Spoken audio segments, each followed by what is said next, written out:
बिस्मिल्लाहिर्रहमानिर्रहीम। अस्सलाम वालेकुम नाज़रीन, मेरा नाम दावर अजीज़ है और एक मरतबा फिर मैं आपसे अपने यूट्यूब चैनल पर मुखातिब होने का शर्फ हासिल कर रहा हूँ। आपका बहुत शुक्रिया, आप ज्वाइन करते हैं, हौसला अफजाई होती है। नाज़रीन, पीटीआई को पेशावर हाई कोर्ट ने बल्ले का निशान वापस दे दिया है। इस पर बात करेंगे और इसके मज़मरात क्या होंगे उस पर भी बात करेंगे, लेकिन उससे पहले गुजारिश करूँगा कि अगर आपने अभी तक मेरा चैनल सब्सक्राइब नहीं किया तो ज़रूर कर लीजिएगा।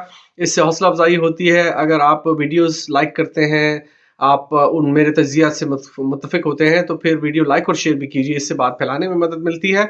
और आपके कमेंट्स बहुत आम होते हैं, उससे मुझे अपने कंटेंट्स बेहतर करने में मदद मिलती है। नाज़रीन, घंटी वाला बटन ज़रूर दबाइए, क्योंकि उससे मेरे लेटेस्ट वीडियोस की नोटिफिकेशन आपको मिल जाएगी कि अपलोड हो चुकी है, लिहाजा आप बर वक्त उसे देख सकेंगे। मौजू की तरफ चलते हैं नाज़रीन। बहुत बड़ी खबर है। मौजूदा हालात के सियासी मंजरनामे के पस मंज़र में ये जो सूरत हाल अब क्रिएट हुई है ना, मुझे उससे यकीन है कि पीटीआई को बल्ले का निशान जो वापस मिल गया है, कतई नज़र इसके कि इलेक्शन कमीशन ऑफ पाकिस्तान अब सुप्रीम कोर्ट जाता है या नहीं जाता, मेरा तो ख्याल नहीं है कि काफ़ी बेइज्जती करवा ली है, अब नहीं जाएंगे। लेकिन बहरहाल जो बेइज्जती प्रूफ होते हैं उनको बेइज्जती से कोई फ़र्क नहीं पड़ता, जा भी सकते हैं। लेकिन एक चीज़ लाजिम है कि इस वक्त जाती उमरा में प्लेटलेट्स गिरने शुरू हो चुके होंगे। मुझे इस बात का पूरा यकीन है, कामिल यकीन है। प्लेटलेट्स गिरने शुरू हो गए होंगे। वो दिमाग को खून पहुंचाने वाली 80% की जगह अब 100% शरेयानें बंद हो चुकी होंगी।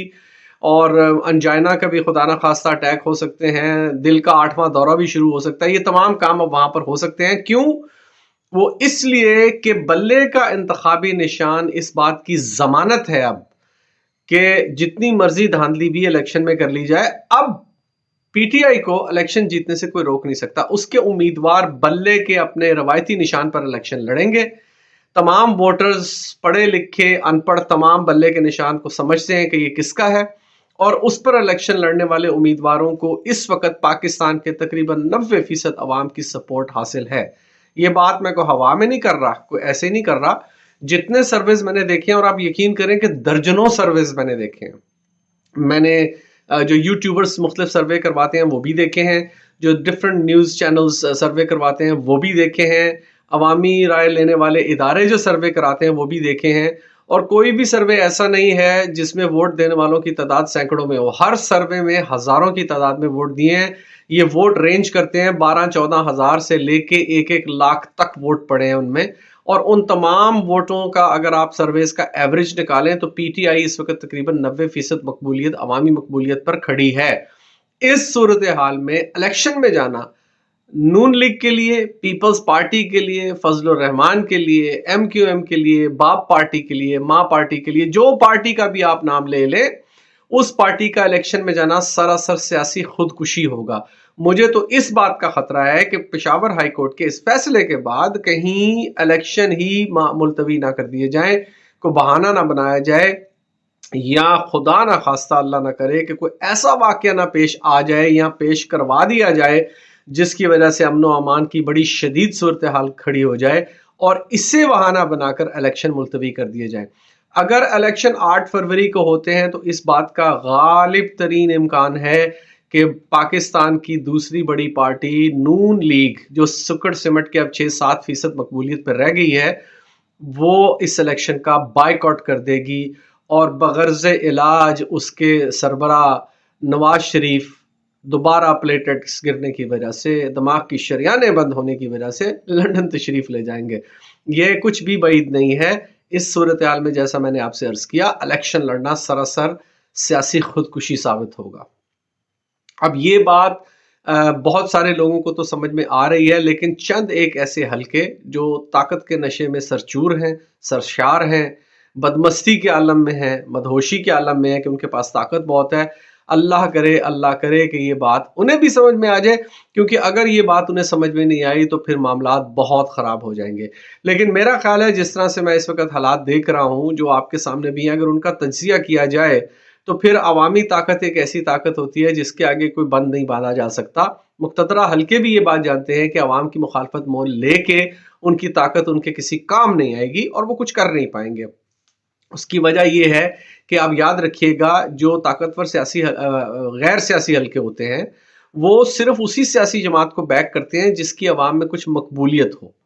عوام کی مقبولیت کے بغیر وہ یہ جو بازیگری دکھاتے ہیں نا کہ ایک حکومت ہٹا کے دوسری آ گئی اور دوسری کو ہٹا کے پھر پہلے والوں کو لے آئے، جو 90 کی دہائی میں ہم دیکھتے رہے ہیں کہ جو ہوتا رہا ہے، وہ کام جیسے میں بارہا اپنے ویلاگز میں عرض کر چکا ہوں کہ وہ زیادہ سے زیادہ 10 سے 12% نتائج تبدیل کر سکتے ہیں پورے ملک میں. قومی اسمبلی کے حلقوں کی بات کر رہا ہوں، صوبائی اسمبلی میں بھی یہی حال ہوتا ہے. تو 10-12% کی تو سوئنگ ادھر سے ادھر یا ادھر سے ادھر کروا سکتے ہیں، اس سے زیادہ وہ نہیں کر سکتے، اس سے زیادہ دھاندلی ممکن نہیں ہوتی. اب اور جتنی عوام اس وقت باشعور ہے اور ہر آدمی کے ہاتھ میں اب ایک کیمرہ ہے، وہ ہر چیز فوراً ریکارڈ کر لیتا ہے، تو اور پھر عوامی رائے بھی جس طرح سے سرویز سامنے آ رہے ہیں، تو یہ اب ناممکن ہے کہ اس سے زیادہ دھاندلی کی جا سکے.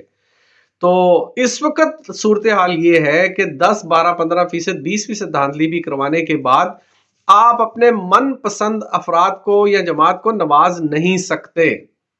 اس وقت صورتحال ہاتھ سے نکل چکی ہے. مجھے پورا یقین ہے کہ مقتدرہ حلقوں میں اس وقت بہت سرگرمی سے کچھ بہت اہم بند کمروں میں میٹنگز جاری ہو رہی ہوں گی. میٹنگز میں یہ ڈسکس کیا جا رہا ہوگا کہ اب ہمیں کیا کرنا ہے اس صورتحال میں، کہ ہمیں اپنی جان کیسے بچانی ہے، ہمیں اپنی عزت کیسے بچانی ہے، اور ان چیزوں پر صرف ڈسکس ہو رہا ہوگا.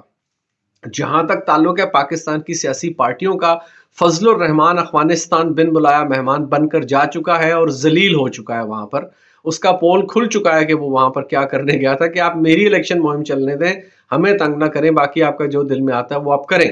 لیکن افغان مہاجرین کو واپس بھیج کر اس حکومت نے جس ہوش مندی کا ثبوت دیا ہے، اس کا پھل اب وہ بھی کھائیں گے، کیونکہ وہ اس حکومت کا حصہ تھے جو اس سے پہلے تھی، اور جسے اس کی بی ٹیم کہا جاتا ہے. پی ڈی ایم کی حکومت کی بی ٹیم ہے یہ نگران حکومت.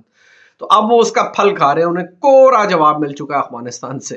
اور جہاں تک میرا خیال ہے نا ناظرین، اس وقت صورتحال مجھے تو یہ لگتا ہے، میں تو ہاتھ اٹھا کر اللہ سے دعا کرتا ہوں بار بار کہ الیکشن 8 فروری کو ہو جائیں، جیسے بھی ہوں 8 فروری کو ہوں. لیکن مجھے امید ہے، امید میں کر سکتا ہوں کہ ہو جائیں گے، لیکن مجھے یقین نہیں ہے کہ اب 8 فروری کو الیکشن ہونے جا رہے ہیں. دیکھیے ابھی بھی 8 فروری میں تقریباً 28 دن پڑے ہوئے ہیں میرا خیال ہے. تو ان دنوں میں بہت کچھ ہو سکتا ہے. ضیاء الحق بھی 18 اکتوبر کو الیکشن اناؤنس کر کے 10 اکتوبر کو، یعنی صرف 8 دن پہلے الیکشن سے وہ الیکشن ملتوی کر چکا ہے. تو اس وقت ضیاء الحق سامنے آ کے حکومت نہیں کر رہا، لیکن ضیاء الحق کی پرچھائیاں پس پردہ حکومت کر رہی ہیں، ہمیشہ کرتی رہی ہیں. تو کچھ بھی بعید نہیں ہے. آپ دعا کریں کہ 8 فروری کو الیکشن ہو جائے. بہرحال یہ بلے کا نشان پی ٹی آئی کو واپس ملنا ان کی ایک بہت بڑی کامیابی ہے. سب کو مبارک ہو، عمران خان صاحب کو مبارک ہو. اگرچہ لاہور کے بعد میاں والی سے بھی ان کے کاغذات نامزدگی مسترد ہو گئے ہیں، بھونڈے الزام لگا کے. جو پہلے الیکشن کمیشن نے ان کے کاغذات مسترد کیے تھے، جو آر او تھا ریٹرننگ آفیسر، اس کے بعد انہوں نے اس کے خلاف الیکشن کمیشن ٹرائیبیونل میں اپیل کی کہ یہ غلط فیصلہ ہے، اور اپیل بھی مسترد ہو گئی ہے. یعنی کہ اب اس وقت آج جب ہم بات کر رہے ہیں 10 تاریخ کو، 10 جنوری کو، تو عمران خان صاحب کے کاغذات نامزدگی کسی بھی حلقے سے منظور نہیں ہوئے، یعنی فی الحال وہ الیکشن لڑنے کے لیے اہل قرار نہیں پائے. میرا خیال ہے کہ وہ ہائی کورٹ میں جائیں گے اور اس کے خلاف اپیل کریں گے، دیکھیں اس کا کیا بنتا ہے. لیکن یاد رکھیے گا ناظرین کہ عمران خان صاحب کے الیکشن میں ہونے یا نہ ہونے سے اب کوئی فرق نہیں پڑنے والا. جو اس وقت عوامی موڈ ہے، جو عوام کا ریلا اور سیلاب کی طرح خش و خاشاک کی طرح بہا کر لے جانے والا ہے، عوام کا سیلابی ریلا، اس میں عمران خان صاحب اگر حکومت میں ہوں، وزیر اعظم ہوں، نہ ہوں، اس سے اب فرق پڑنے والا نہیں ہے. کیونکہ آپ کو یاد ہوگا عمران خان صاحب تو پھر پاکستان میں موجود ہے، نواز شریف لندن میں بیٹھ کے 4.25 سال حکومت چلاتا رہا ہے. وہ 4.25 سال تو خیر نہیں چلاتا رہا، وہ جو 16-18 ماہ کی حکومت تھی وہ لندن میں بیٹھ کے چلاتا رہا ہے. عمران خان صاحب تو پاکستان میں موجود ہیں اور پھر ان کے ساتھ عوامی حمایت بھی ہے.